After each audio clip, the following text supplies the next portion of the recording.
अगर ये 7 संकल्प अगले चुनाव से पहले पूरे नहीं होते हैं तो चुनाव आने से पहले मैं अपना इस्तीफा दे दूं। मार्केट में यहाँ पे टॉयलेट नहीं है, महिलाएं अगर मार्केट जाती हैं अचानक से पेशाब आ गया, बाथरूम आ गया। ये वैलिड पॉइंट है। इस सड़क में लगता है गाड़ियां आ पाएंगी और इसके लिए जिम्मेदार कौन? हर बूथ पे ई रिक्शा की व्यवस्था करेंगे, जहां जहां पे जो अक्षम है बूथ पे पहुंचने के लिए उनको पहुंचाने की हमारी जिम्मेदारी है।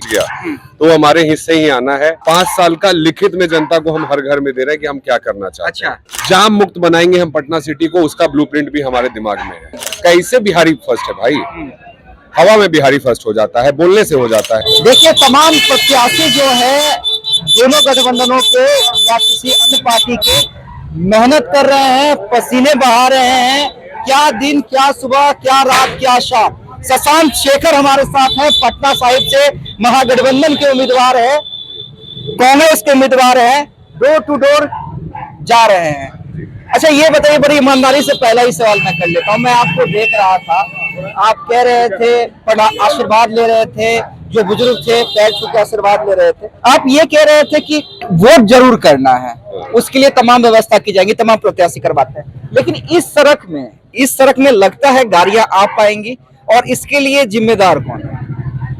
इस सड़क में ई रिक्शा आ जाएगा। हाँ, हर बूथ पे ई रिक्शा की व्यवस्था करेंगे, जहां जहां पे जो अक्षम है बूथ पे पहुंचने के लिए उनको पहुंचाने की हमारी जिम्मेदारी है। क्योंकि हमको पता है कि अगर बूथ पे वोट पहुंच गया तो हमारे हिस्से ही आना है। अच्छा इतना कॉन्फिडेंट है? 30 साल जो यहाँ पे भाजपा ने जो यहाँ पे लोगों को त्रस्त किया है, आप हालत देखिए गलियों की, हर तरफ नालियों की आप हालत देखिए, शिक्षा व्यवस्था की आप हालत देखिए, रोजगार की आप हालत देखिए।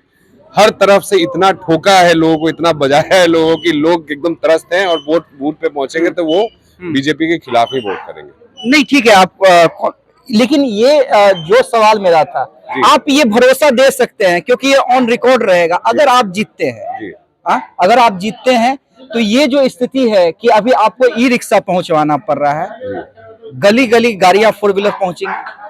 देखिए अब गलियां तो लोग घर तोड़ के नहीं छोड़ेंगे। मैं तोड़ के बात नहीं कर रहा हूँ, लेकिन जो व्यवस्था है होना चाहिए। देखिए जिस गली में आपकी ई रिक्शा अभी जाती है, वहां पे अगर जो नाला साइड में बना हुआ है उसको हम अंडरग्राउंड कर दे, हो सकता है गाड़ी भी पहुंच जाए। अभी तो नहीं पहुंच पा रही है, तो जहां जहां जो हो सकता है हम करेंगे। लेकिन एक बात की गारंटी रहेगी कि सड़क गंदी नहीं रहेगी, गलियां टूटी नहीं रहेंगी, नाले बजाए हुए नहीं रहेंगे, स्कूल टूटे नहीं रहेंगे, उसकी गारंटी रहेगी पक्का। देखिए हर प्रत्याशी ये कहता है, हर प्रत्याशी ये कहता है। शशांक जी जो आप कह रहे हैं वो हर प्रत्याशी कहता है।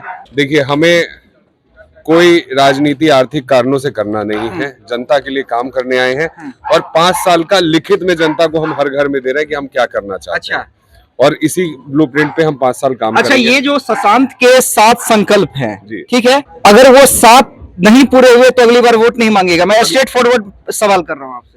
अगर ये 7 संकल्प अगले चुनाव से पहले पूरे नहीं होते हैं तो चुनाव आने से पहले मैं अपना इस्तीफा दे दूंगा।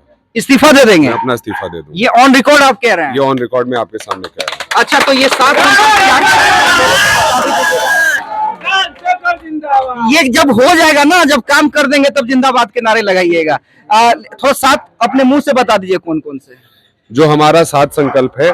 सबसे पहला जो है वो मोहल्लों को ठीक करने की बात है, जिसमें सफाई से लेके पीने के पानी से लेके बेसिक जो इंफ्रास्ट्रक्चर है उसकी बात है।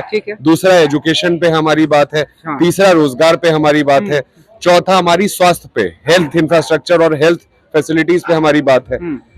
और चौथा जो बेसिक इंफ्रास्ट्रक्चर अलग तरह का मिसिंग है, मार्केट में यहाँ पे टॉयलेट नहीं है, महिलाएं अगर मार्केट जाती हैं अचानक से पेशाब आ गया, बाथरूम आ गया। ये वैलिड पॉइंट है। देखिए बड़ा इंपॉर्टेंट और नया जो अभी तक शायद हर प्रत्याशी आपको नहीं वादा करते होंगे, स्वास्थ्य शिक्षा सब वादा करते हैं, ये भी कर रहे हैं। लेकिन जो इन्होंने कहा मार्केट में महिलाओं के लिए टॉयलेट की व्यवस्था बहुत इंपॉर्टेंट है। उसके अलावा अगर आप पटना सिटी में देखेंगे तो एक भी मार्केट व्यवस्थित नहीं है और उसका कारण है, व्यवस्थित कर देंगे तो उगाही नहीं हो पाएगी। तो उन एरिया में बकायदा वेंडिंग जोन बनाएंगे ताकि 50 रुपए 51 रुपए के टोकन पे जो दुकानदार हैं उनको दुकानें मिले, वो सेफ्टी से अपना वहां पे काम करें, बिना पुलिस के प्रशासन के भय के अपना काम कर पाए, ये हम करेंगे।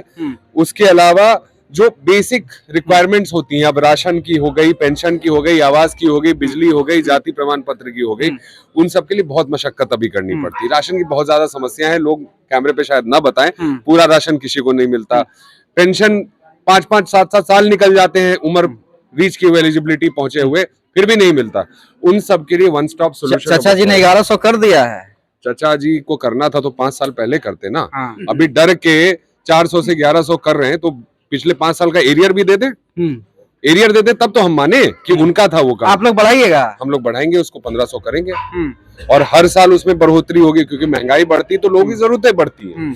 और 7वीं जो बात है वो सड़कों के बारे में ही है, गाड़ियों के बारे में ही है, कि जहां जहां पे पॉसिबल होगा सड़कों को चौड़ा किया जाएगा, बिना लोगों के घर को तोड़े हुए, बिना घर को नहीं छुएंगे। नहीं, बिल्कुल बिल्कुल। गलियों में कोई उसका तुक नहीं बनता है। जाम मुक्त बनाएंगे हम पटना सिटी को, उसका ब्लूप्रिंट भी हमारे दिमाग में है, पक्का है। पटना सिटी का जाम खत्म कर देंगे। जाम की बड़ी समस्या है, गाड़ियां बढ़ती जा रही हैं, लोग बढ़ते जा रहे हैं, जाम खत्म नहीं हो रहा है, पुल पे पुल बनते जा रहे हैं। आपके चैनल के माध्यम से मैं ये सारी जनता को, नीतीश जी को और भाजपा को बताना चाहता हूं कि अगर मंशा होती उनकी जाम दूर करने की तो बहुत पहले कर चुके होते। आपको भी पता है कि जो अशोक राजपथ है, अशोक राजपथ के पैरेलल गायघाट से दीदारगंज से थोड़ा पहले तक गंगा किनारे भी एक रोड बना हुआ है। बीच में आप कनेक्टर बना दें हर 1 से 1.5 किलोमीटर पे, और दोनों रोडों को वन वे कर दे, एक को अप साइड कर दे, एक को डाउन साइड कर दे, आपका ट्रैफिक का समस्या 80% वही खत्म हो जाएगा। ये नियत किसी ने नहीं दिखाई और इसमें कोई खर्चा नहीं है। तो बेसिक सॉल्यूशंस हैं। ऐसा नहीं है हर चीज 500 करोड़ का खर्चा है, नहीं है। और जिसमें अगर 500 करोड़ का भी खर्चा है, पैसा कभी रुकावट नहीं बनता है विकास में, नियत बनती है। अच्छा चलिए ठीक है, अब आप थोड़ा पॉलिटिकल सवाल पे आ जाते हैं। भाजपा का घर है, भाजपा का घर है, ठीक है, आप पढ़े लिखे हैं, स्थानीय हैं, घर को कैसे तोड़िएगा? देखिए, भाजपा यहाँ पे पिछले 30 साल से काबिज है, और उसमें मैं पिछले 1 साल से लोगों को मिल रहा हूँ गली गली जाके। आधे से ज्यादा लोगों तक भाजपा पहुंची नहीं है उनकी समस्याओं को पूछने के लिए। हमने एक कैंपेन चलाया था जिसका नाम था आपका बेटा आपके द्वार। उसके 2 मुख्य लक्ष्य थे। एक, हर घर की क्या समस्या है उसको समझना है, और उसके बेसिस पे ही ये डॉक्यूमेंट बना है हमारा। दूसरा, आपका वोटर कार्ड बना है कि नहीं बना है। हमने 6,500 वोटर ऐड कराए उस एक्सरसाइज के बाद। तो जब हमने जनता से एक और सवाल पूछा, उसमें उस पूरे सर्वे में एक और सवाल था कि जो हमारे विधायक जी हैं उससे आप पिछले 30 साल में कितनी बार मिले हैं या लास्ट कब मिले थे, तो आधे लोग आज तक मिले ही नहीं थे। तो जनता में गुस्सा बहुत ज्यादा है। अब तो टिकटवा काट दिए ना जी, अब नया दे दिए ना, नया के वर्सेस नया हो रहा है। नया के वर्सेस नया ना होगा, हम नया ना है यहाँ के 30-34 साल से हम यहीं के हैं। बीच में अब यहाँ पे कुछ उपाय नहीं हुए कि ये नीतीश जी पढ़ेगा, नौकरी करेगा, तो क्या करे आदमी? बाहर जाए पड़ेगा ना पढ़े के लिए। गए, पढ़े, कुछ साल नौकरी किए, फिर वापस आ गए। तो हम तो नया नहीं है। एक एक गली, चलिए आपको गली गली हम गायघाट निकाल देंगे, आपको रोड पे जाना भी नहीं पड़ेगा। रत्नेश बाबू निकाल देंगे क्या? अरे आए हैं, ठीक है, उनका स्वागत है, पटना सिटी में आए हैं, यहाँ के लोगों को समझे, यहाँ के क्षेत्र को समझे, यहाँ की दिक्कतों को समझे, 1-2 साल कम से कम गुजारे, उसके बाद जनता उनको सीरियसली लेना शुरू करे। चलिए एक आखिरी सवाल आपसे, आप भी युवा हैं जी, आपके जो महागठबंधन के नेता हैं तेजस्वी यादव, वो भी युवा है, वो भी रोजगार की बात करते हैं। अंदरूनी खाने थोड़ा खटपट की बात भी आप लोग के यहाँ होती है, लेकिन उसको थोड़ा हम साइड कर देते हैं। आप लोग कहिएगा कि फिर बीजेपी का एजेंडा लेके आ गया, हम उसको साइड कर देते हैं। उधर नीतीश जी जैसा एक्सपीरियंस आदमी है जो लगातार 20 सालों से, और फिर से कहा जा रहा है 25 से 30 फिर से नीतीश। चिराग पासवान उधर भी युवा है, कहते हैं बिहार फर्स्ट, बिहारी फर्स्ट। किधर पल्ला भारी? ये मतलब वो शब्द मैं आपके चैनल पे यूज नहीं करना चाहूंगा। चिराग पासवान पिछले बहुत समय से मंत्री है, केंद्रीय मंत्री है, पिछले 1 साल से उनके पास मिनिस्ट्री है। उस मिनिस्ट्री का यूज करके उनने बिहार के लिए क्या किया, वो जवाब दे। कैसे बिहारी फर्स्ट है भाई?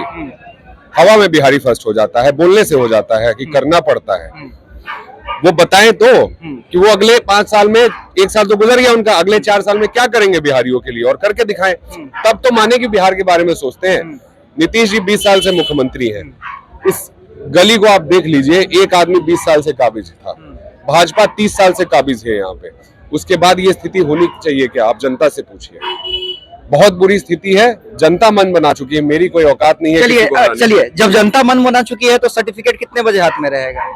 आप देखिए, अब 14 तारीख को सर्टिफिकेट मिल जाएगा। मतलब कितने बजे तक कॉन्फिडेंट, अगर आप कह रहे हैं जनता मनमुना चुकी है तो 4 बजे तक रहेगा, 5 बजे तक रहेगा, दिन के 1 बजे तक? 12-1 बजे तक तो क्लियर हो ही जाएगा। हो जाएगा 12-1 बजे। चलिए, तो शशांक थे, इनसे और भी आगे हम या हमारी टीम आके बातचीत करेगी, उधर क्या कुछ असर है वो भी देखेगी, क्योंकि भाई पटना साहिब बीजेपी का घर माना जाता है और उसमें एक युवा नेता उतरे हैं, पढ़ लिख के आए हैं। जी हाँ, पढ़ लिख के आए हैं, नौकरी को छोड़ के आए हैं और कह रहे हैं कि ज्यादा नहीं, हमें तो पटना साहिब को बदल देना है, इसलिए आए।